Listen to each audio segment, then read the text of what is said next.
You know, it's a cliche in investing. They say, "Oh, buy when you see blood on the streets." The problem with buying when there's blood on the streets is that you're really scared at that time, and it doesn't feel like a good time to want to invest in anything risky. And of course, that's what makes the opportunity.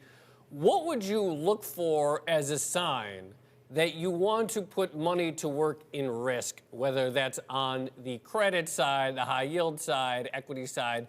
What does that look like, blood on the streets, in the modern environment?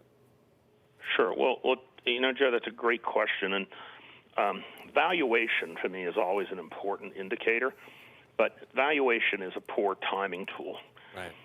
If you look at where we are trading relative on spreads of corporate debt, high yield, it doesn't matter, relative to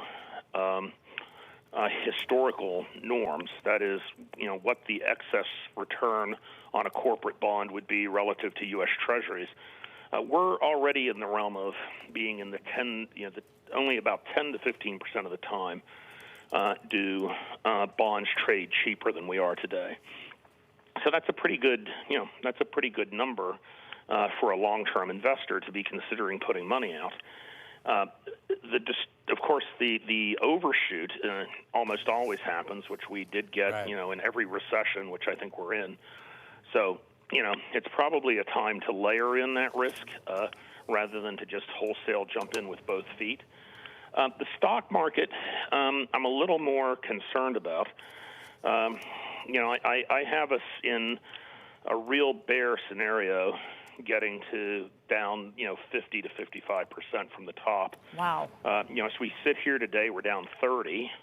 I think less than 30. Yeah. I think that there's going to be support here just around 2,400 on the S&P. I think we'll go there for sure. I think that if we break that support, which is not very strong support, we'll be looking at a number closer to 2,100. But ultimately, we could go in the worst case scenario, we could go back to the old highs of the market prior to the financial crisis, which would put us in the 1,600 zip code. So I'm not saying we're going there, right, but it certainly makes me pause before I think about loading up on equities. Okay. I think we have an opportunity here. And if you want to play the game in equities, probably the thing to do is sell puts because vol is so high.